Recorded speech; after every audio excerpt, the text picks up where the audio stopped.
Una Azucena que no joroba nunca. Me encanta Javi. ¿Estás en ruta? Ah, mira qué lindo, qué lindo.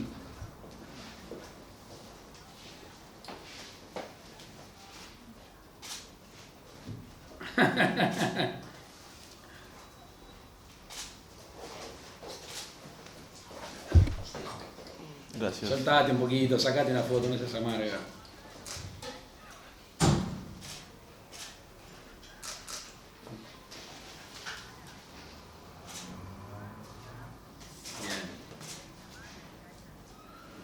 Bien. Sí. Tengo 4 periodistas enfrente mío, o sea que no te puedo decir eso ahora. No des pelota todavía, ¿está? Hola, hola, hola. Cuando... 1, 2, 3. Dale, Hola, beso. hola, hola. Sí, no, tranqui, beso, chao.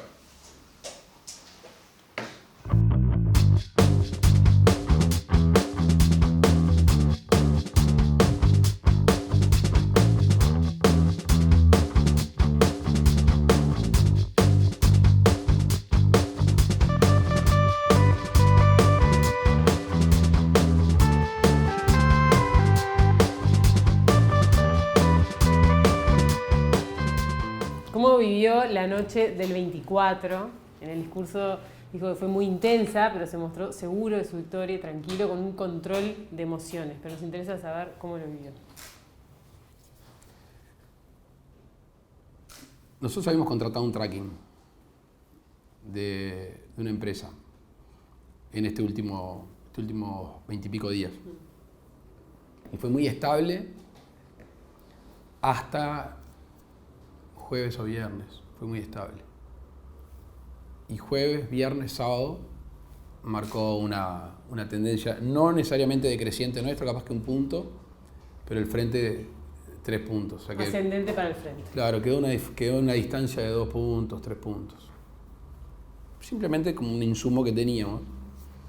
Cuando dan los resultados, y el primer resultado que sale a la luz son 3 puntos, un resultado primario, dije, bueno, creo que vamos a ganar, pero mi experiencia del 2014 y la de ahora, en las nacionales, no en la interna, me indica que por lo general llegaba antes los de otros departamentos y Montevideo venía un poco rezagado. Entonces al ratito subí acá con Nicolás y bueno, efectivamente la página de la Corte estaban algunos departamentos en 20 y pico y Montevideo en 14 y dije, bueno, Hay que esperar. hay que esperar. De hecho estuve 2 horas y media, 3 ahí con Nicolás, con Loli, y entraba Manuel a veces, mis hijos, estuvimos ahí, ¿no? ¿En algún momento estaba la sensación de que se perdía? Puede ser, no recuerdo. Sí de tensa calma, seguro. Había. Ahora, cuando... Cuando llegó el 60% escrutado, yo estaba en contacto con la Corte, que la Corte tenía datos adelantados a lo que salía en la televisión. Ahora, en un momento festejaron el triunfo. Yo no, la gente. saben, yo no soy de festejar. No soy un amargo, no me surge festejar. Yo siempre sostuve que en política hay que asumir y no festejar. Me gusta que la gente se alegre, que festeje, que demuestre su alegría, también se trata de eso. ¿Y en qué momento llega la primera de esas llamadas? El presidente Vázquez lo llamó para comunicarse antes de que salieran a No, después que habló Martínez. Después que habló Martínez lo llamó. Sí. Después que habló Martínez. ¿Y cómo vio el discurso de Martínez? Nada, parte del pasado ya está. En el discurso yo decía, se notó cierto control de las emociones y tranquilidad. ¿El mío? Sí, pero también se le notó el enojo con Martínez. No, enojo con Martínez no. La verdad es que cuando yo tenía a alguien hablando con el Frente Amplio, y ustedes saben mejor que yo que la gran parte del Frente quería admitir lo que era ya irreversible, y fue el comando más cercano que decidió no. Y yo le comenté a una gente que estaba conmigo, le digo, no, esto en Uruguay no pasa. Esto en Uruguay no pasa, Uruguay no se va a dormir y pasa 4 o 5 días sin presidente. Bueno, es la primera vez que pasó. No fue un enojo por mí, quizá una molestia por la gente que había venido, que quería. Pero nada, me pareció raro, me pareció una sensación rara para el Uruguay, me pareció una sensación rara. Y después otra cosa que es increíble, ¿no? 4 días de una tranquilidad de la nación en general, esperando un resultado. Creo que también hay que tomar un poquito de distancia de eso y valorar mucho los partidos políticos de la coalición, cómo reaccionaron, ¿no? Y los líderes. Ninguno salió a dar manija. Ninguno, podríamos, pero no es nuestro estilo. Y al no dar manija y al mayoritariamente la población nacional ser una población muy republicana, pasaron 4 días y ayer... ¿Y ahí le faltó defender esos valores republicanos al frente? Más allá de después de dar vuelta a la página, en ese momento. Yo creo que, no sé si le faltó defender los valores, no sé si me cabe hacer un análisis así. Sí creo que no se estuvo a la altura de las circunstancias, pero insisto, como dije en el discurso, yo estaba convencido que termina en una anécdota. De hecho, en algunos años nos vamos a acordar. Esta diferencia en las encuestas de la que hablábamos al principio, ¿a qué le atribuyen ustedes? Entre lo que se pronosticaba al filo de la veda y lo que finalmente terminó ocurriendo. Tendría que analizar lo que todavía no tenemos, que yo tengo en todas las elecciones, que son el voto de cada circuito, de cada localidad, de cada barrio, de cada circuito. Ahí te puedo hacer un análisis más profundo. Hay un sinnúmero de cosas. Uh-huh.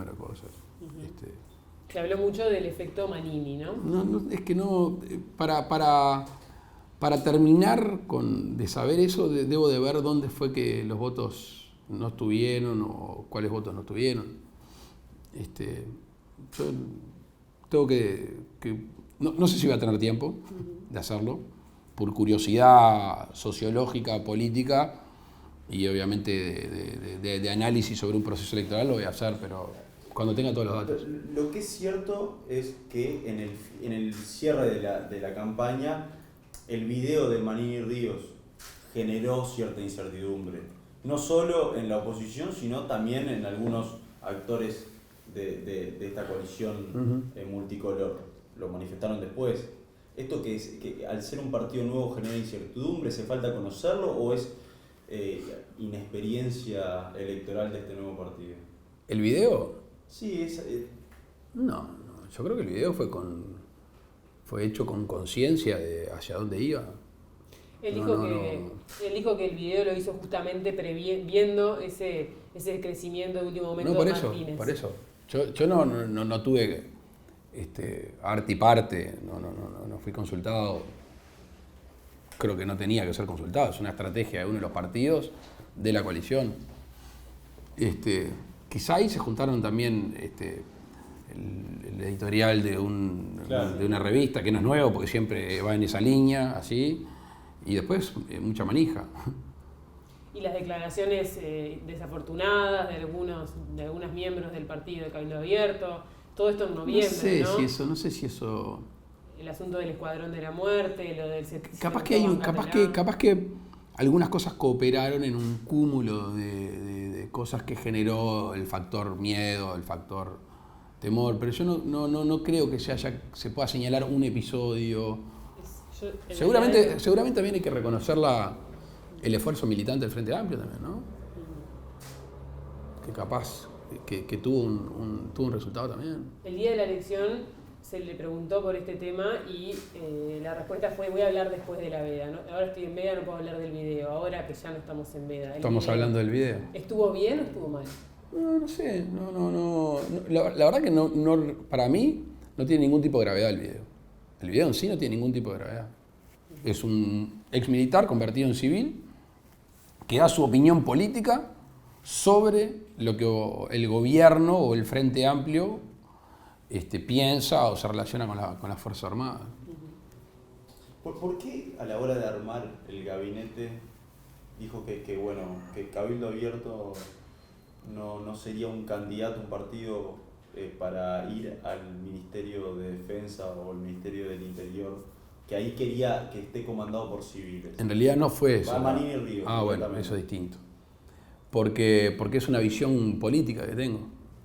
¿A qué responde esa concepción política? ¿Es que puede haber un mal uso del poder en esos ministerios? No. Simplemente el peso político, no político partidario, ¿no? Estoy hablando de político de gobierno, de esos dos ministerios es muy cercano al presidente de la República y tiene que tener una visión política más que de el inciso, ¿no? Más que profesional de ese inciso.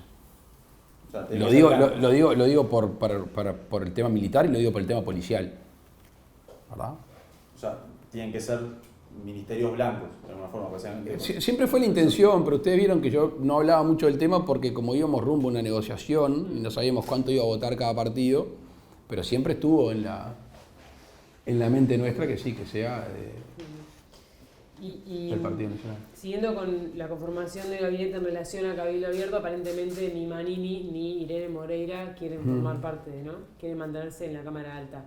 Ahí las figuras que puedan surgir de parte de ellos, ¿serán lo suficientemente, o sea, no son conocidas, quizá ni siquiera por ustedes, ¿serán lo suficientemente confiables o tendrán el suficiente peso como para formar parte de un gabinete? En realidad esa pregunta debería de ser no para Cabildo Abierto, debería ser para todos los partidos. Bueno, pero los otros nombres que se han mencionado como alternativas posibles para conformar el gabinete son figuras conocidas. O casi todas. Lo conocido que asegura o lo desconocido que no asegura. Un comportamiento previsible de repente, un accionar que uno pueda suponer bien, por dónde va a ir. Pero eso no hace el conocimiento, el desconocimiento, eso hace de la persona, ¿no? Sí, mi pregunta es, ¿ustedes confiarían en los nombres que propusiera Guido Manini Ríos a pesar de que no conocieran a esas personas? Yo estoy convencido que Cabildo Abierto va a proponer nombres honorables y nombres que sirven para la gestión, estoy convencido. Pero aparte fue una conversación con el general Manini, fue una conversación muy abierta. La verdad que la hizo muy sencilla, en el buen sentido de la palabra. Y a mí me gustan las relaciones simples, sencillas, sin vueltas, y conversamos abiertamente, hablamos un poco por dónde iría el gobierno, en qué lugares. Y después quedamos en hablar de nombres más adelante. Recién dijo que la estrategia del video había sido una estrategia concretamente de Cabildo Abierto sin la necesidad de consultar. ¿Cree que para el futuro la coalición tiene que tener una estrategia de comando común para actuar políticamente tanto sobre todo en el Parlamento? Bueno, una cosa es una estrategia política, otra cosa es una estrategia de gobierno. La estrategia de gobierno es común, obviamente. La estrategia política no. ¿Y quién comanda eso? ¿El presidente de la República? ¿La estrategia de gobierno? Sí, por supuesto. ¿La coalición puede funcionar? En consulta, a mí siempre me gusta escuchar mucho. No, pues se había hablado también del rol de Beatriz Argimón en ese... No, pero eso es la parlamentaria. La coordinación parlamentaria es una cosa, la estrategia y la línea de gobierno es del presidente de la República. Eso es clave para mantener la unidad de la coalición, ¿no? Porque ya se está hablando de cuánto va a durar esa coalición de gobierno. Sí. Me hace gracia porque todavía no empezó el gobierno y ya están diciendo cuánto va a durar. También decía que nos íbamos a poner de acuerdo. Nos pusimos de acuerdo, pues dijeron que no íbamos a tener documentos, tuvimos documentos, pues dijeron que no nos íbamos a sacar una foto, nos sacamos una foto. Está bueno tener no me molesta tener un signo de interrogación constante. Usted arma un gabinete para los 5 años. Cuando designe esos ministros, ¿son ministros para gobernar los 5 años? Sí, pero los ministros esencialmente son fusibles, ¿no? O sea, un ministro está en tanto y cuanto es exitoso en su gestión. Cumpla con los planes. A corto, mediano y largo plazo. Pero, ¿se imagina como un posible escenario que 2 o 3 años funcione el gabinete con los líderes de los partidos, yo que sé, Ernesto Tali, por ejemplo, por citar a alguien, y que después ya en el último tramo del periodo de gobierno se abran del gobierno para competir pensando en la próxima elección? ¿Ese escenario es posible? Es posible, no es el escenario sobre el cual estamos trabajando necesariamente, pero es posible y tampoco me genera ningún tipo de temor que sea así. No estaría mal. Es natural que sobre el final de la campaña algunas personas que quizá que integran el Poder Ejecutivo decidan... Sobre el final del gobierno, ¿vale? ¿Qué dije? De la campaña. Perdón, sobre el final del gobierno decidan someter su nombre a la opinión pública y obviamente no van a poder ser ministros. Claro. No hay un compromiso de 5 años, sí o sí. Pero una cosa es el programa, una cosa es el tiempo que lleva el programa y otra cosa es la gente que lleva adelante el programa en los distintos cargos. Lo que no se puede sustituir es el compromiso y el programa, que es el que le dijimos a la gente que íbamos a llevar adelante. Las personas sí. Y los cargos de estos ministerios que van a dárseles a los demás partidos de la coalición, ¿son de los partidos o son de las personas? O sea, Cebarles Totalvi, por ejemplo, ¿tiene que ser alguien del Partido Colorado o no necesariamente? Hay que hablar todas esas cosas. No, yo no soy ortodoxo. No me gusta ser ortodoxo cuando es innecesario. Me gustan las formas, creo en las formalidades, pero no creo ser ortodoxo cuando nadie lo exige. Pero aparte, créanme, ustedes están un poquito más adelantados que yo. Recién va a empezar la transición el lunes y ya está empezando cuando se van a ir los ministros. No, espero que en su cabeza esté que son ministros exitosos y que el gobierno viene bien y ahí se van los ministros a hacer campaña a que el acuerdo multicolor pueda tener 5 años más. Pero eso también hace de transmitir esa estabilidad a la sociedad. O sea, si vos tenés un gabinete... La estabilidad se transmite con resultados, no con personas. ¿Y cuándo se empiezan a ver los resultados? Depende en qué área, pero ya... Usted en la campaña habló de cierta urgencia que tiene la sociedad. Obviamente. Y por eso... Y sabe que le van a demandar. Por eso yo el lunes estaba trabajando. Era un presidente clandestino y estaba trabajando. Y el martes también, y el miércoles también, y el jueves, y ahora cuando se vayan ustedes. Y vamos a ir así. ¿Por qué? Porque la construcción de la confianza es fundamental. La confianza es un factor determinante en casi todo en la vida. De una relación de pareja, una relación de trabajo, de amigos y la relación con un gobierno. Entonces, la gente necesita confianza para poder prever. Si uno es capaz de decir mi vida, en mis próximos tiempos, el gobierno me dice que puede ir por ahí, yo empiezo a construir o reconstruir, a andar un camino. Y eso es lo que tenemos que empezar a hacer ahora. ¿Cómo se hace?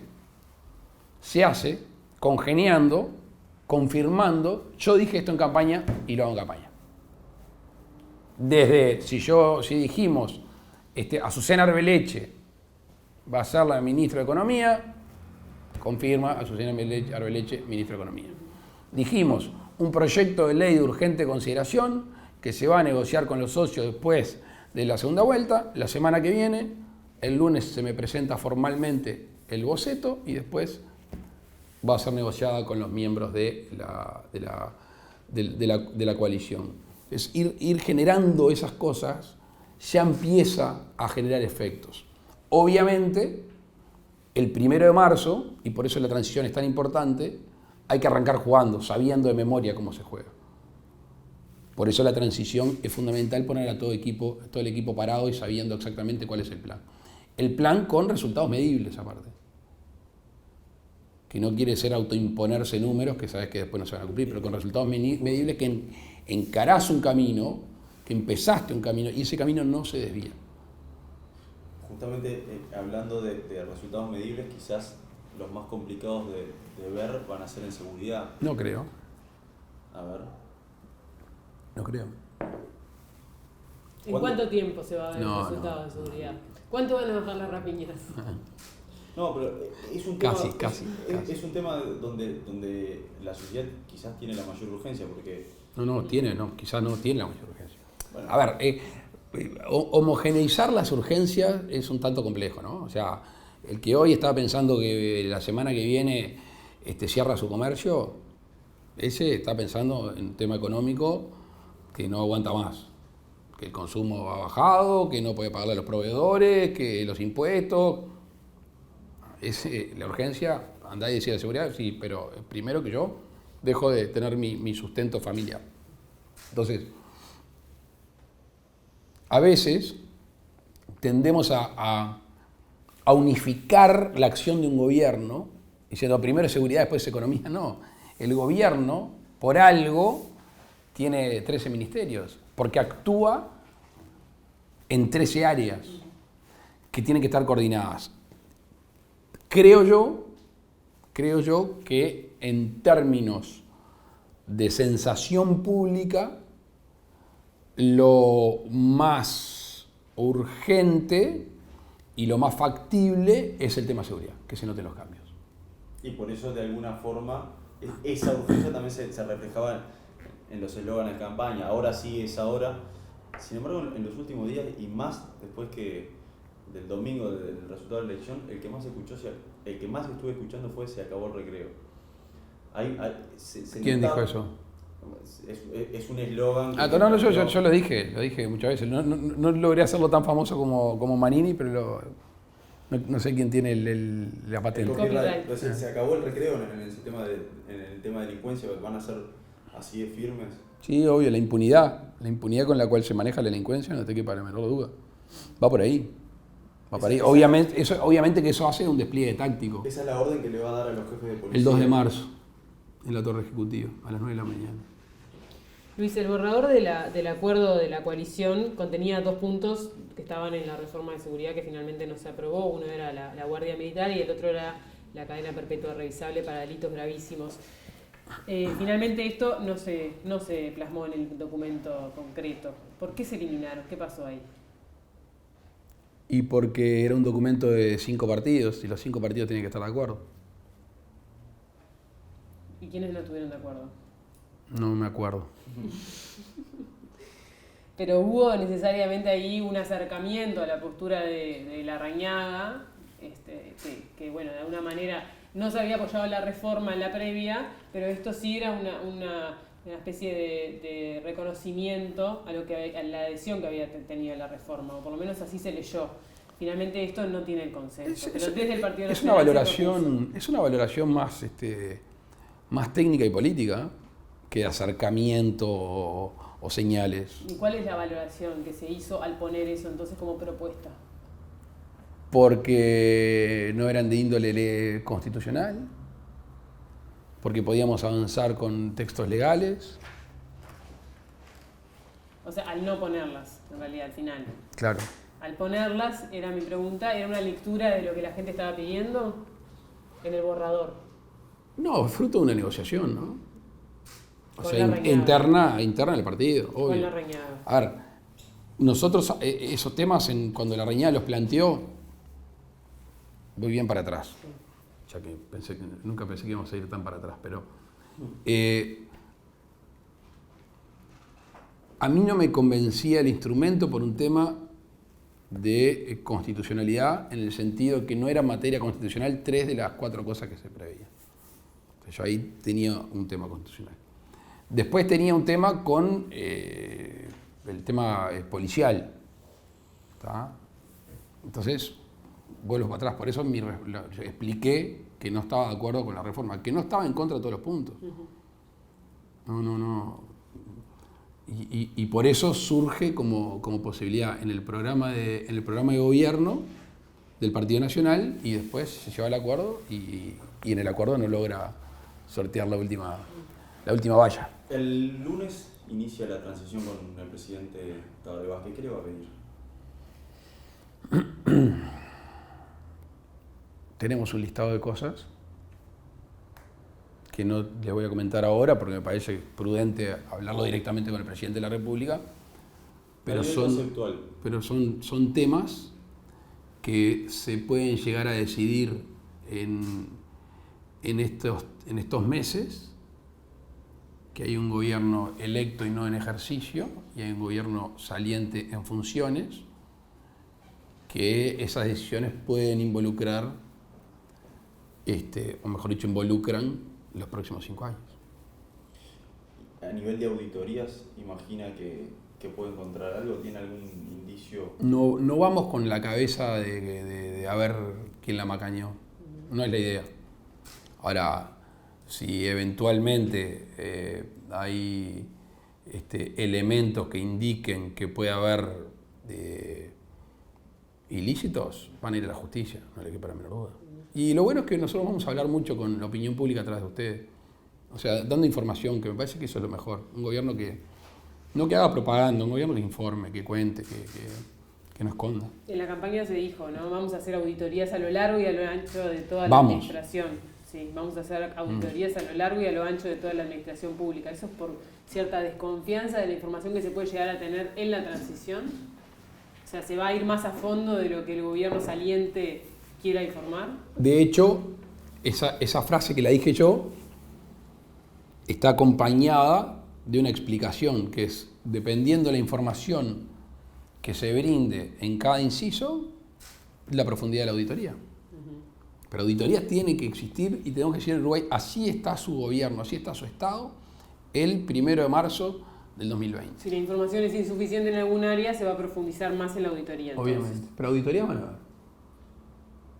En la coalición, volviendo un poquito para atrás, ¿la coalición va a tener disciplina partidaria, digamos, pero coalicionaria, por decirlo de alguna manera, en el Parlamento?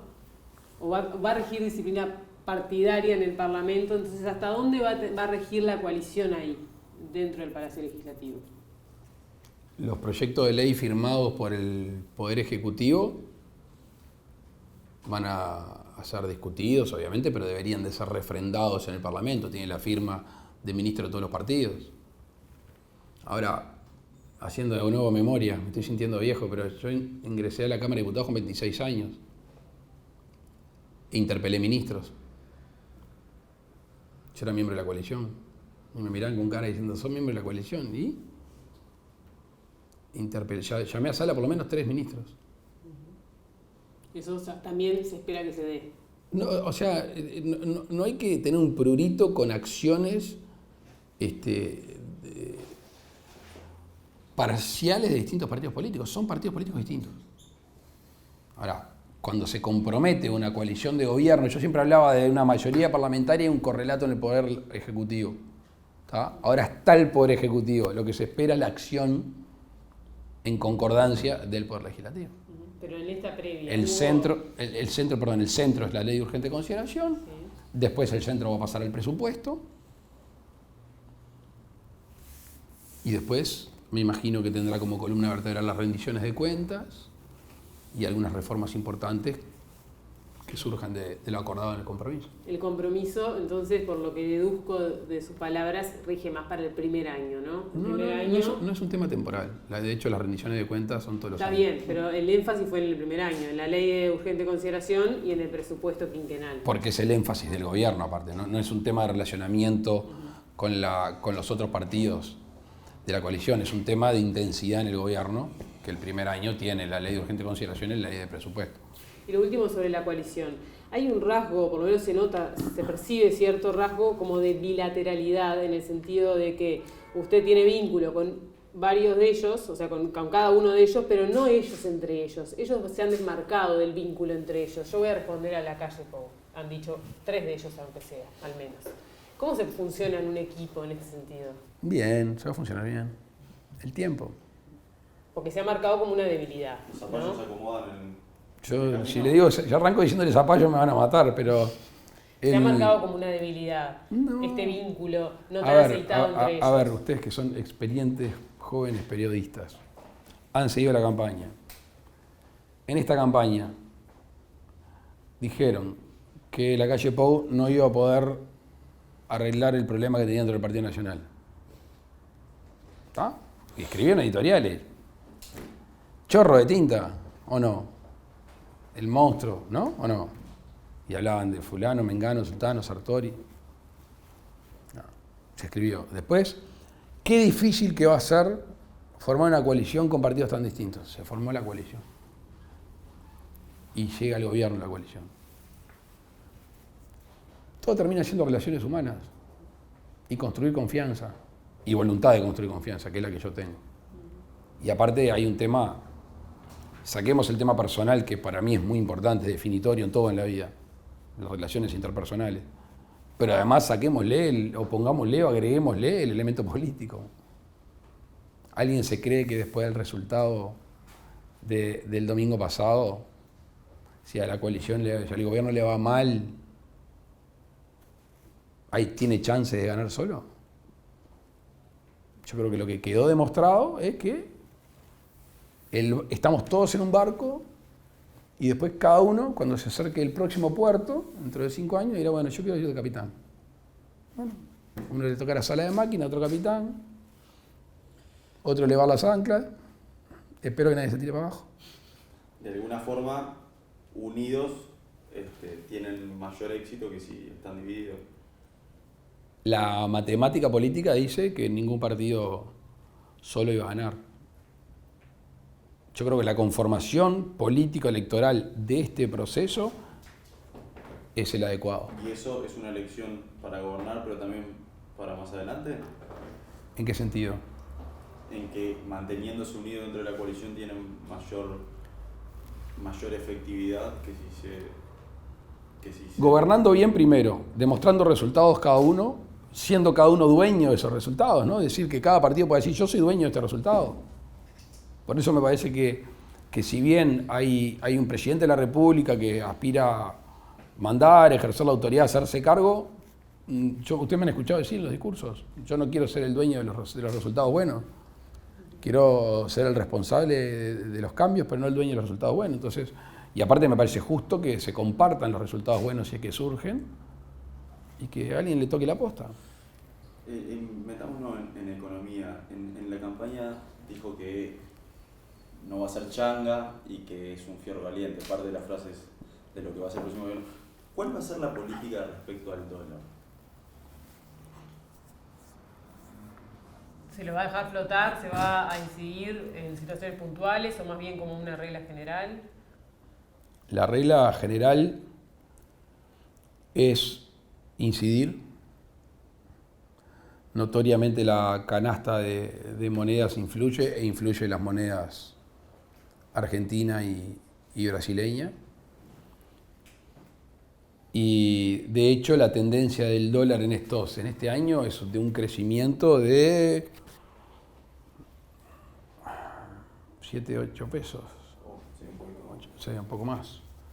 ¿Se va a tratar de acompasar a la región? Sí, lo que no tiene que haber son procesos traumáticos, porque de alguna manera la suba brusca del dólar genera efectos negativos en registros económicos y también la vida diaria de mucha gente que cobra en pesos y está endeudada en dólares. Entonces, esos saltos en la economía cotidiana de cada uno de los uruguayos son complejos. Usted sabe que de los primeros exámenes que va a tener en el gobierno es el vinculado a las calificadoras de riesgo, que van a estar observando los primeros movimientos.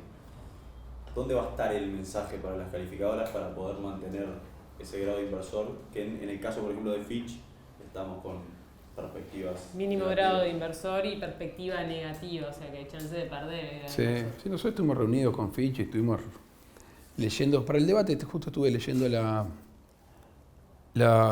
análisis de Fitch. Nosotros estamos claros y va a ser tangible enseguida hacia dónde vamos y que vamos a cumplir con lo que comprometimos a la opinión pública.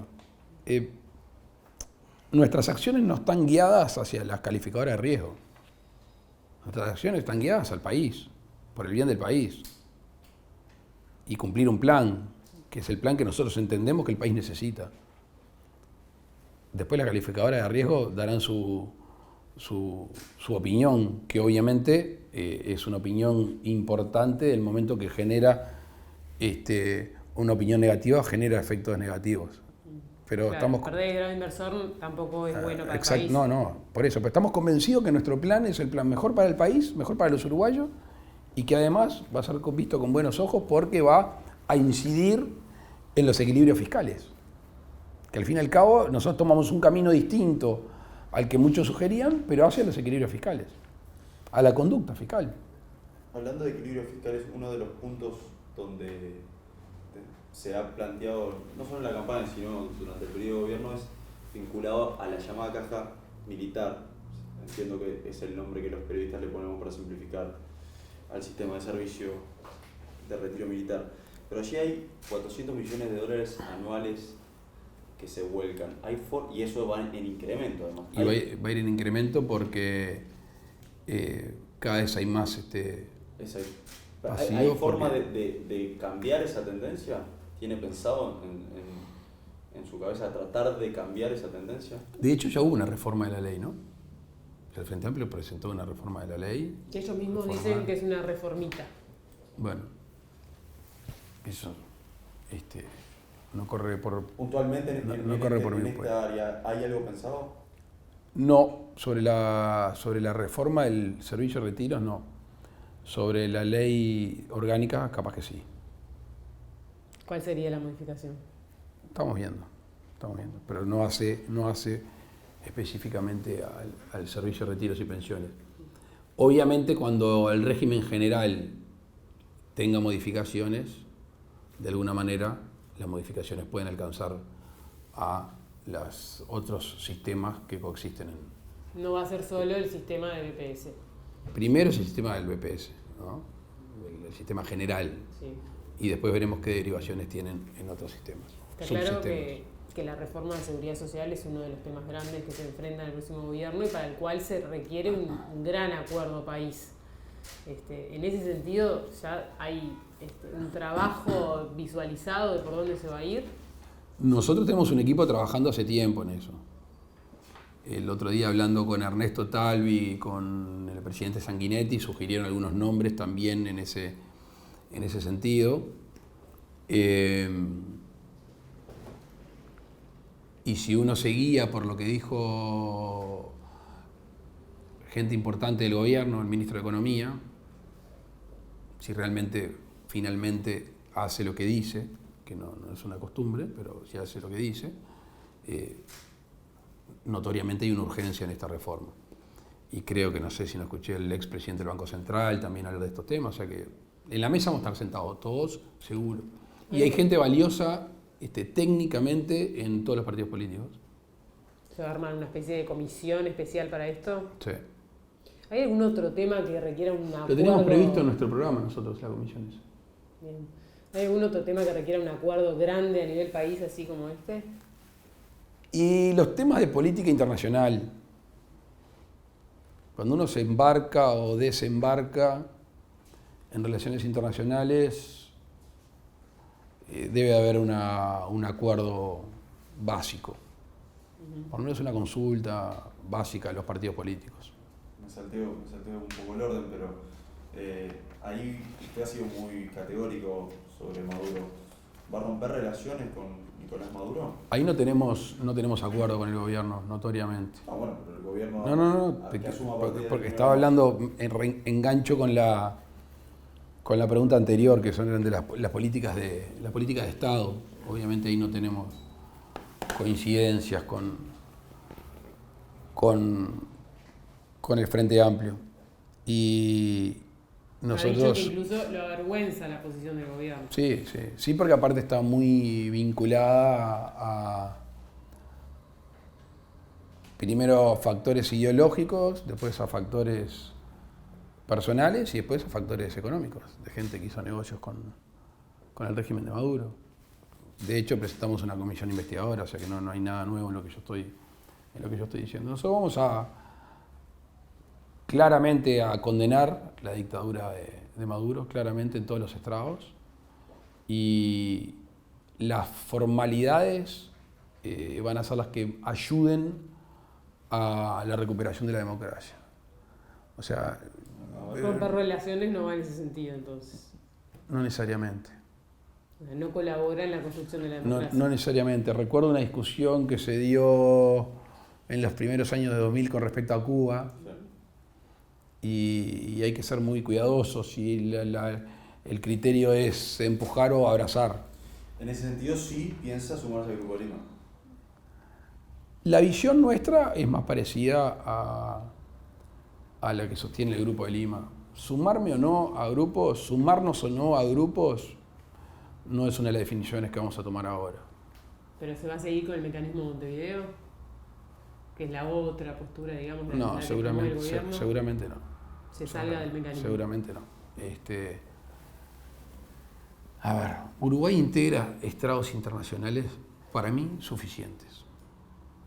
¿Ah? Naciones Unidas, OEA, etcétera, etcétera. La superpoblación de estrados internacionales lo que le saca es eficiencia, le saca peso, eficacia. La UNASUR carece totalmente de razón de ser. Entonces, sustituir un grupo por otro, un perfil por otro, no sé si valida una acción efectiva. Entonces, me parece que no hay que apresurarse a formar grupos de más cercanía o menos cercanía. Yo creo que Uruguay tiene una definición nacional de las relaciones exteriores basada en la geopolítica, basada en el comercio exterior, y esa es propia, ¿no? Es interna para con el mundo, y después tenés la defensa de determinados principios y valores en los estrados que compartís, ¿no? Lo de la república, la democracia, los derechos humanos, etcétera, etcétera. Entonces, eso no te sugiere necesariamente integrar un grupo, si ya estás en lugares. Discutirlos en eso. Participar de plataformas, discutir, hablar, diálogo. Ustedes saben bien que el derecho internacional es un derecho muy complicado, porque muchas veces carece de poder coercitivo, y sobre todo con los más grandes. Entonces, cuando no hay ese poder sancionatorio con respecto a determinadas actitudes, es el derecho del diálogo, el derecho de la convicción, del consenso, del diálogo. Hay que tener mucha paciencia. Entonces, la estridencia en las relaciones exteriores es muy nociva. Recuerdo que previo a la elección interna en Rivera mencionó que se estaba discutiendo el tema de la moneda común del Mercosur y dijo que si era presidente, las primeras reuniones las iba a tener con el presidente de Brasil y Argentina yendo a visitarlos. Imagino que va a asistir a la asunción del presidente Fernández. Eso es así. Si me invitan. No llegó todavía la invitación. No, pero estuve en contacto con el presidente Fernández, y estuve en contacto con el presidente Bolsonaro, y estuve en contacto con el presidente Macri. ¿Y qué tuvo en esos Bien, contactos iniciales? bien. Yo creo que me salgo de lo personal, vayamos a lo nacional, al Uruguay. Uruguay yo creo que tiene una posibilidad, una oportunidad muy interesante en estos tiempos de ser de nuevo la bisagra entre los grandes. Eso lo dijo el diario O Globo ayer jueves, dijo que un gobierno suyo podría hacer equilibrio entre las tensiones de Brasil y Argentina. O sea, ese rol, ¿se ve jugando ese rol? Yo veo jugando un rol al gobierno uruguayo defendiendo el interés nacional. Y el interés nacional, entre otras cosas, es tranquilidad en la región. El mundo mira la región y dentro de la región elige Uruguay. Esa es la cabeza nuestra. La región es una región que por determinadas circunstancias aquí hay una opción de progreso mundial. La alimentación, la geopolítica, la logística, la tecnología, la generación de alimentos, ¿no? Obviamente, entiéndase por alimentación. Esos temas hacen que el mundo pueda poner la mirada en esta región. Y cuando empieza a bajar el zoom, dice Uruguay. Pero viene la región. Difícilmente el mundo económico se interese solo en el país. Aunque algunos efectos de la globalización hacen que si Uruguay está bien institucionalmente, económicamente y en materia educativa y de seguridad pública, sea un lugar donde se pueda venir a vivir, a invertir y trabajar para el mundo. Y eso lo van a ver nuestros hijos más temprano que tarde. Y volviendo a Argentina un poquito, y el vínculo que puede haber con Alberto Fernández, más allá de lo personal, ¿qué dificultades puede tener un gobierno de la coalición multicolor con un gobierno, de ese vínculo con un gobierno heredero del kirchnerismo? ¿Qué dificultades se pueden llegar a ver? No. Primero, no ir con la guardia levantada. Primero, no partir de la base de que un signo político complejice la relación. Alberto Fernández va a defender a Argentina, Jair Bolsonaro va a defender a Brasil y Luis Lacalle va a defender a Uruguay. Perfecto. Tendremos intereses que confluyen, muchos, tendremos algunos intereses que de alguna manera son contrapuestos. La capacidad en la confluencia de potenciarla y de resolver los intereses contrapuestos. Entonces ahí no hay que agregarle política, no hay que agregarle ideología, no hay que agregarle todo ese bagaje que el mundo moderno a veces nos recarga. Lo tiene. Ahora, nos está bien, recarga. pero De hecho yo no lo tengo. Pero mirando la región, ¿hay algún otro país al que se vaya a marcar una postura contraria como gobierno en realidad? ¿Contraria en qué sentido? Venezuela, como se va a hacer con Maduro, esto es una dictadura. ¿Hay algún otro país de la región que vaya a meditar un pronunciamiento de ese tipo desde Uruguay? No. Muy puntual, en la OEA Almagro está poniendo, se le acaba su mandato. ¿Usted está dispuesto a votarle la reelección? Hace un año, en la Comisión de Asuntos Internacionales, le planteé al Frente Amplio cuál era la opinión sobre este tema. Y que necesitábamos saber cuál era la opinión del Poder Ejecutivo, porque en realidad no se sabía que era en marzo, podía llegar a adelantarse. No se nos contestó, pasó tiempo, y creo que fue sobre junio, no recuerdo bien, de este año, vino el canciller y el Frente Amplio dijo que no iba a acompañar la reelección de Luis Almagro. En lo personal, sin tener una decisión formal, lo que estoy valorando es obviamente la gestión de Almagro y al mismo tiempo la posibilidad de tener un oriental, un uruguayo, en ese estrado tan importante para nosotros, ese organismo tan importante para nosotros. Entonces, está claro que no compartimos partido político, está claro que estuvimos enfrentados.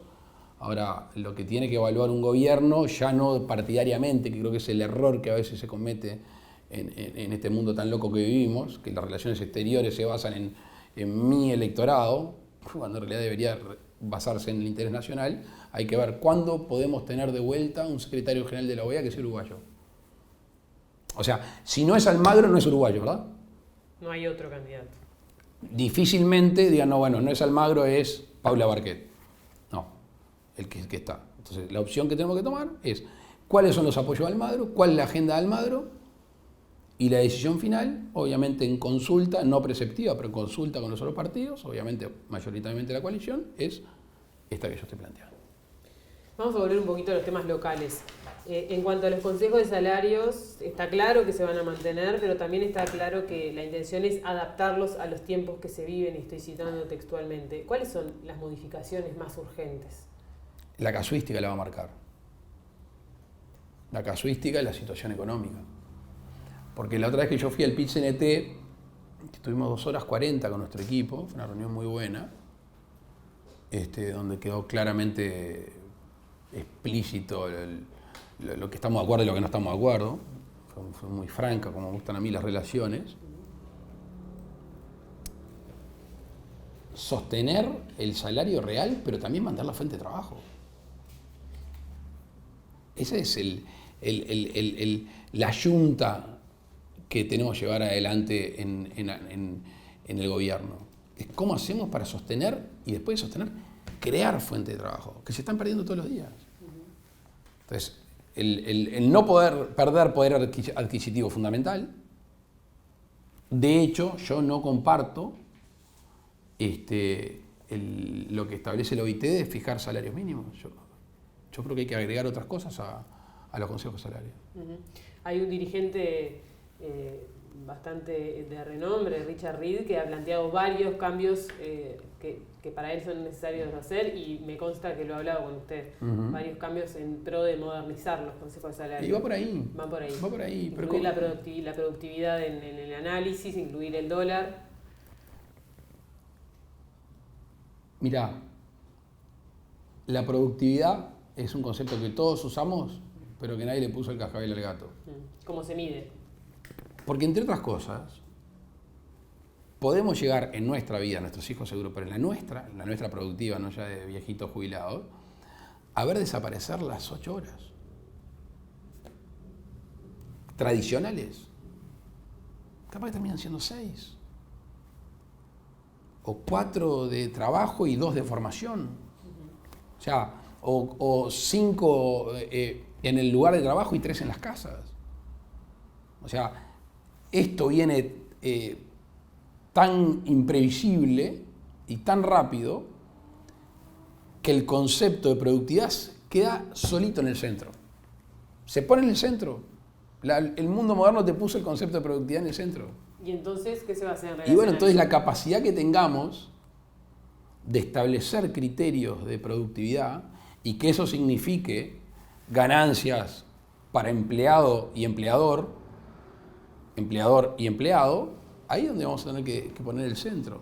Entonces, obviamente cuando pasar de lo abstracto a lo concreto, ahí es donde se generan las complejidades.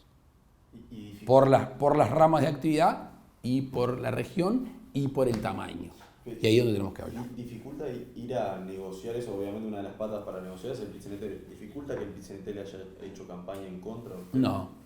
No, para nada. ¿Se da vuelta? Digo, no esperaba otra cosa. De hecho, no es nuevo.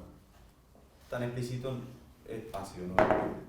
En la campaña electoral del 2014 hicieron un paro por si yo ganaba. Hablemos un poco del presupuesto y del recorte anunciado de los 900 millones de dólares. ¿Podemos sintetizar en qué rubros y a qué velocidad, sobre todo, se va a implementar ese recorte? A mí el concepto de recorte es un concepto que no me seduce como tal. Shock de ahorro. Sí, el ahorro sí, y que tiene que ir necesariamente acollarado con la eficiencia. Porque si ahorrás y no gestionás, ¿qué es lo que nosotros notamos en muchos ámbitos, en muchas áreas? Que se gasta y no es efectivo o eficiente. Por ejemplo, los juicios contra el Estado. Tenemos juicio contra el Estado, hay funcionarios, hay plazos, hay tiempos, hay demanda, hay respuesta y hay pérdida de juicio. Entonces, la cabeza es qué Estado tenemos, dónde estamos mal, dónde se puede mejorar y después dónde podemos optimizar. Y el uruguayo necesita señales de respeto. Porque el ajuste en estos años se hizo del lado del mostrador del Estado para hacia afuera. Y el uruguayo está, la ñata contra el vidrio, ahí el mostrador diciendo, ¿y ustedes? ¿Y ahora cómo van a hacer? En la campaña, desde el Frente Amplio, se dijo varias veces por distintas maneras de que esto es prácticamente imposible sin tocar la seguridad social, la educación, las políticas de seguridad, quiero decir, las políticas sociales, de desarrollo. Ahí ustedes han asegurado que eso no se va a tocar. El discurso del Frente Amplio fue errático, contradictorio y falso. Errático porque ustedes hasta el día de hoy no saben cuál era el plan económico de Daniel Martínez. ¿O lo saben? ¿No lo sabemos? Es una pregunta, yo sé que ustedes son los periodistas. Bueno, decía más crecimiento. Una afirmación, está perfecto. O sea que no, en realidad, más crecimiento. Y más crecimiento supone que va a haber más inversión. Y para que haya más inversión, ¿qué tiene que haber? Rentabilidad. ¿Y cómo iba a asegurar la rentabilidad? No había plan económico. O había 3 planes económicos. Por eso digo, errático. Después, sumado a eso, contradictorio. Porque si escuchabas al Partido Comunista y decía, sí, claramente vamos por los impuestos. O al ala del Partido Socialista más radical decía, sí, vamos por impuestos. Y después si escuchabas a los más neoliberales del Frente Amplio, te decían, vamos a ahorrar, se puede ahorrar, hay que ahorrar. Entonces, perdón, si nosotros decíamos que vamos a ahorrar, está mal. Si ellos decían, los menos reaccionarios decían que se iba a ahorrar y que se iba a bajar el déficit, estaba bien. ¿Cuál fue la diferencia? Que nosotros lo hicimos seriamente. Que nosotros tenemos un trabajo de un año hecho. O sea, acá hay gente hurgando en el presupuesto nacional, hurgando en los resultados, hurgando en los dictámenes del Tribunal de Cuentas, de la Auditoría Interna de la Nación. Hay gente trabajando realmente en dónde está lo que se hace mal. Fue como, además de una discusión política que carecía de sustento, fue un menosprecio a gente que ha dedicado su vida y su conocimiento y su afecto a hurgar dónde podemos tener un gobierno mejor y un Estado mejor. Pero sobre la velocidad, ahí, ¿para cuándo se van a empezar a ver ese ahorro? El compromiso es en el año, ¿no? Al año ya va a haber un ahorro de En un año 900 dice el millones. compromiso. O sea, el 1 de marzo de 2021, cuando pase raya, va a tener 900 millones de ahorros en caja. Es la idea. Eso sin aumentar impuestos. Claro. Sí, pues si no se desvirtúa el compromiso. Para puntualizar, sin aumentar impuestos por encima de la inflación. Porque ahora, por ejemplo, el gobierno dice que no va Está solamente las tarifas, no los ajustar impuestos. las tarifas, perdón, no va a aumentar las tarifas por encima de la inflación. Exacto. Bien. Exacto. Sobre conflictividad, el Frente Amplio anunció un aumento de la conflictividad en el caso de que ganara. Esto generó molestias, pero bueno, conflictividad también se puede esperar que haya, ¿no? Conflictividad hubo en todos los primeros años de los gobiernos del Frente Amplio incluso, y en el marco de la discusión presupuestal. ¿Están pensando ustedes en alguna estrategia para reducirla al mínimo posible? Nosotros propusimos un consejo tripartito, permanente, donde esté el gobierno, donde estén los sindicatos y las cámaras empresariales, en diálogo constante. No digo que eso ampute los conflictos, pero por lo menos allana posiciones. Yo lo que he escuchado en estos días de la central sindical me ha generado cierta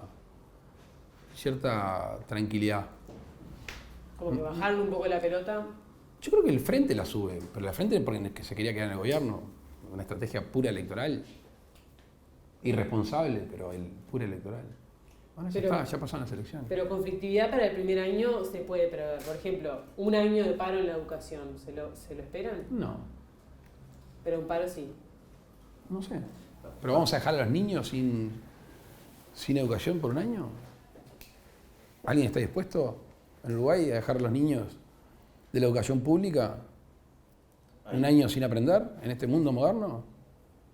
No creo que haya una predisposición de nadie.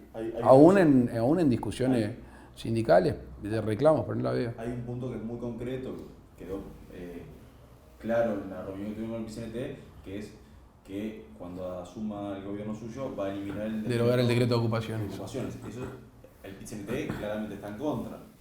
Sí, pero ¿cuál es Y bueno, ahí va a tener el primer conflicto. Va a haber medidas. Bueno, está bien. Y están en todo su derecho. Pero nosotros, el gobierno, va a hacer cumplir la Constitución y va a hacer cumplir la ley. Y en relación a la educación, por ejemplo, en 2015 Tabaré Vázquez decretó la esencialidad y no la pudo sostener. Usted ha dicho que si en el caso de decretarla se va a aplicar sí o sí, no se va a revertir en esa postura. Pero ¿cómo se asegura que es la última herramienta. Los docentes vayan efectivamente a trabajar? Es la última herramienta. Yo creo que el gobierno de Tabaré Vázquez fue impulsivo en esto. No se habían quemado etapas necesarias para llegar a esta situación. Va a tratar de evitarlo, la esencialidad. Obviamente. No es una herramienta para usar, no, por lo que eso conlleva, lo que conlleva la esencialidad. ¿Tuvo conversación con el presidente del PCNT después que...? Sí. ¿Qué le dijo? No, nos hablamos por teléfono. ¿Quedaron en algún encuentro? Yo dije en el PCNT que si nos tocaba hacer gobierno, que iba a ir formalmente a pedir una reunión. De las primeras cosas que se iban a hacer. No sé de las primeras, pero que lo íbamos a hacer. Ahora en la transición lo vamos a hacer.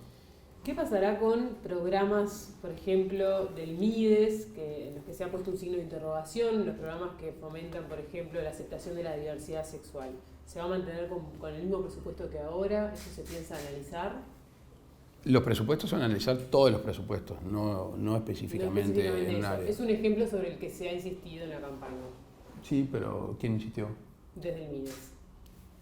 con el signo de interrogación. Esto no va a ser... Bueno, pero eso, habían comprado una bolsa de cucos y se ve que también de signo de interrogaciones. No está resuelto. No está planteado. No está planteado de antemano. No. Y en relación a la demanda que hay impresionante por la situación de la violencia de género y lo extendido que está esto, ¿se va a destinar plata Sí, hay un compromiso mío y hay un compromiso de Beatriz en ese sentido. para crear los juzgados especializados en violencia y para la compra de tobilleras, las tobilleras necesarias? ¿Ya tienen pensado cuántas tobilleras van a comprar? por No, ejemplo? pero sé que Beatriz y Azucena han estado trabajando en ese tema. Ahora, estamos hablando de más plata, más presupuesto. Cuando teóricamente para bajar el déficit, el presupuesto... De hecho, la renuncia fiscal de mi pyme son $40 millones. La idea del presupuesto quinquenal es que sea lo más austero posible, tender a cero. O sea, el presupuesto va a incrementar. ¿Cómo tender a cero? ¿Y se va a incrementar los rubros del presupuesto que se toma? En algunos lugares sí y en otros se van a reducir. Obviamente. Este de la violencia de género es uno de esos lugares donde se piensa un incremento. Sí. Y mi pymes también. En educación no se piensa reducir, se toma la base que Sí, viene. sí. ¿Y se puso algún No, nunca estuve de acuerdo con poner un compromiso de...? Porque de hecho los porcentajes han llevado a mejorar la calidad. Fue directamente proporcional el porcentaje en la educación de la mejor educación. En realidad no, al revés, ¿no? Y si hurgamos un poquito más y vemos lo que dice el INED, que los más vulnerables recibieron menos presupuesto. De los resultados de la elección hay algunas lecturas que ya se pueden hacer. Una de ellas es que el interior terminó siendo fundamental para que lograran ganar ustedes. En ese sentido, ¿se están pensando algunas medidas como para responder a ese apoyo que se recibió? No, las medidas son anteriores al apoyo.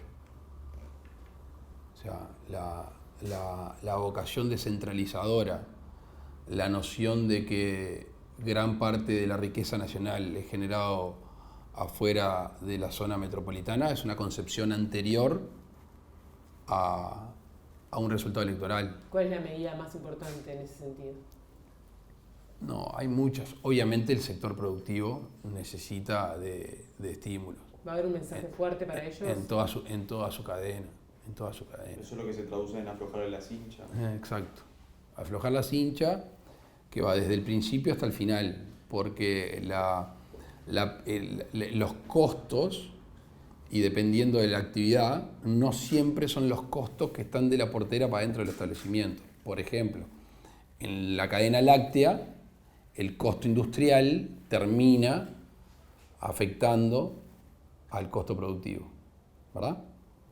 Lo mismo el arroz, lo mismo otras cadenas. Entonces, y el final, en arroz, en lácteos y en otros productos, es también el tema de los aranceles. O sea, tenés un costo inicial de la producción que hace los tributos, que hace los insumos, energía eléctrica, combustible, etcétera, etcétera. Tenés un valor agregado de ineficiencias en el transporte, en la logística, que eso genera también dinero, y también agregarle la cadena, lo que son productos que tienen manufactura, industrialización, y después el final, que es el mercado y los precios que se venden en el mercado, y que muchas veces están afectados por los aranceles. Y que el mundo se está moviendo, y que nuestros competidores se están moviendo. En estos meses hay noticias de mercados generados con el sudeste asiático, con países como Australia y Nueva Zelanda, que son competidores. Ahí están nuestros compradores y nuestros competidores, juntos en un mercado. Sí, ahí lo que tiene a vista es el acuerdo de libre comercio con la Unión Europea que está planteado, y lo de China, que había quedado un poco a discusión. Se planteó, por ejemplo, intentar reactivar un TLC con Estados Unidos, por ejemplo. Yo no me enamoro de los TLC. O sea, es una de las herramientas arriba de la mesa. ¿Ah? Pero las cuotas me parecen que también son herramientas de menos trabajo, de menos duración, y que son efectivas. Y después, obviamente, que los tratados hacen al tema arancelario. Pero no, eso puntualmente con Estados Unidos no lo plantearon en la mesa de discusión con los técnicos. Yo la última vez que hablé de este tema con autoridades de Estados Unidos fue en el 2014, después, 7 años después que habíamos dejado pasar el tren famoso, y de las propias autoridades de Estados Unidos me decían, hoy no hay una vocación de los Estados Unidos de destinar burocracia para trabajar en un tratado de libre comercio exclusivo con Uruguay. O sea, podríamos pensar en ese sentido con los Estados Unidos. Todos sabemos que se ha generado una nueva bipolaridad mundial que hace a China y los Estados Unidos y hay que guardar los equilibrios entre ellos, obviamente comerciando con los dos. Está viendo que China es nuestro primer socio comercial. Y otra de las, volviendo a las lecturas que pueden hacerse con los resultados, otra de ellas es que hay una zona metropolitana más pobre que en la primera vuelta se volcó a Manini y que ahora en la segunda vuelta volvió al Frente Amplio, o se mantuvo en el Frente Amplio. ¿Qué lectura se puede hacer de eso y qué mensaje piensa transmitir a las personas más desfavorecidas en relación a un cambio que se puede venir para ellos? De nuevo, yo no le pongo un cristal electoral a las sensibilidades políticas y sociales, no. De hecho, el plan del asentamiento cero es anterior a cualquier resultado electoral. Quedó atrás igual el asentamiento cero como tal. Con ese nombre sí, pero la vocación es la misma. Apoyar el plan de vivienda popular, de unidad popular en su momento en el Parlamento, no era un tema electoral, es una concepción de que hay miles de uruguayos en un déficit que excede los 60.000 viviendas, que hay que trabajar fuertemente, y después el deterioro en la calidad de vida de mucha gente que vive en condiciones que no son las necesarias para un desarrollo normal de una persona y su familia. Entonces ahí hay que hacer una apuesta muy fuerte. Y después el tema educativo. El tema educativo público en la costa es una cosa y Montevideo adentro es otra. Y nosotros lo hemos dicho en la elección de horas. O sea, no hay un resultado electoral y en ese sentido un avance. No, hay una justicia que entendemos que tiene que volcarse hacia ahí y generar oportunidades. Si tuviéramos que pensar en un mensaje sería más desde el lado de la educación. Se va a fortalecer la atención educación, vivienda y salud. Para entrar en la última parte, ¿cuál va a ser el interlocutor del Frente Amplio? No sé. ¿Pero a quién visualiza hoy? No, a ver, yo como presidente de la República tengo que tener un interlocutor formal, no el que a mí me guste más o menos, y es con el partido, con el Frente Amplio. Con Javier Miranda en ese caso. Con el Frente Amplio, no sé cuáles son los procesos de decisión del Frente Amplio. Ahí le va a ofrecer los cargos en las empresas públicas, en los organismos de valor. Sí, pero eso es la parte formal. ¿De veto o los que ellos sugieran? Siempre hay veto, ¿no? Decisión de veto, obvio. ¿Y cuáles serían las condiciones para poner el veto, por ejemplo? No, hay que analizar nombre por nombre. ¿Con quién o quiénes tiene buen vínculo hoy dentro del Frente Amplio? ¿Con quiénes queda una buena relación? ¿Personas? Tengo buen vínculo con algunos. Tengo. Algunos le pasa que no aguantaron la presión de las elecciones y tiraron todo por la borda. ¿Con Martínez hay para limar asperezas después de esta campaña? Porque tuvo 2 episodios muy concretos en el debate puntual y lo que pasó en la noche del domingo. Ahora en un rato viene para acá. No, si me decís si te lo espero con una libreta de facturas, no. ¿Cómo lo espera? No, yo creo que Martínez no fue Martínez. ¿Qué fue? Todo lo que pasaba fuera de Martínez, pero cerca de Martínez. ¿Incidió mucho el EPP en el último tramo de la campaña? No creo que haya sido un tema sectorial. Creo que una presión de no perder el poder a cualquier costo. Y eso presionó a Martínez y Martínez no fue Martínez. Pero lo que pasa es que lo importante en la vida es siempre ser lo mismo, ganando o perdiendo. La elección dejó a la vista, lo decía en el discurso de la noche del 24, 2 mitades, una un poquito más grande que la otra, pero con una polarización grande a la vista. ¿De qué depende que esa polarización no se transforme en grieta? Con todo respeto, yo sé que ustedes son periodistas, así que no me van a contestar lo que yo voy a preguntar. Una pregunta capciosa, en realidad. ¿Qué polarización? ¿Alguna vez escucharon de mi boca ¿Alguna descalificación, algún insulto? No, ¿A calificar ellos contra nosotros? ¿No escucharon en mis discursos surcir? ¿No escucharon mi discurso de que no estoy dispuesto a cambiar una mitad del país por la otra? ¿No he actuado así? Pero usted no visualiza que hay dos escenarios. Hoy se despertó con una pintada en la sede, por ejemplo. Está bien. Es una realidad. Pero me están diciendo que hay polarización. Para que haya polarización, tiene que haber dos polos. y no los hay. De hecho, quizá hay un polo, pero nosotros no tiramos hacia el otro polo. No es nuestra forma de entender el país, ni la vida. Ni la vida. Me parece que contradice todo lo que uno tiene que hacer en política. Entonces, hay un polo y falta del otro lado, no visualiza que haya un segundo polo con contraposición. Es que no actuamos como contraposición. Nunca en la vida actuamos como reacción a algo. Yo no creo que nos equivocamos. Accionamos en base a lo que creemos. No somos refractarios, ni descalificamos ni insultamos. Y eso sí lo recibimos. Tú sabes que lo recibimos. Ustedes saben que lo recibimos. Pero me parece injusto decir que hay dos enfrentamientos. De hecho, de este lado no lo hay. ¿Le va a quedar tiempo para poner una oreja en el Partido Nacional visualizando lo que puede ser el futuro? Eso, ¿no? Va a haber Anteayer estuvimos hablando justo de ese tema. Sí, yo aspiro a que el Partido Nacional funcione en forma paralela, la organización del Partido Nacional, que no son sus legisladores, no son sus senadores, que funcione como insumo y como crítica de su propio gobierno, que funcione como fiscal de su propio gobierno y que siga generando cuadros. Que el gobierno no absorba el partido. ¿La dirección del partido la va a seguir ocupando Argimón? No. ¿Quién la va a ocupar? No sabemos todavía. Estuvimos hablando con Beatriz de eso también. Yo creo que en un partido moderno, sé que no estamos acostumbrados, ahora me hago cargo de lo que voy a decir, el presidente de un partido debería ser de dedicación exclusiva y rentado. ¿Y se va a dar algún paso en ese sentido? Me gustaría, sí, pero es una discusión que yo ya no lo puedo hacer porque yo, a partir del 1 de marzo, y ya me tengo que ir metiendo en ese traje, no participo en ningún partido político. ¿Hay un sucesor en el Partido Nacional? Ojalá, mucho. ¿Pero a quién le gustaría, pensando en aquel discurso, pasarle la banda? ¿En serio pensás que estoy tan dormido o no?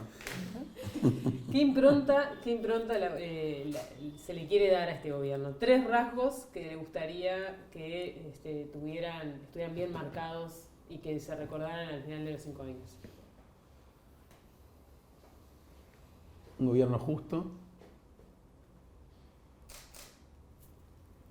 un gobierno sensible y que supo ejercer la autoridad.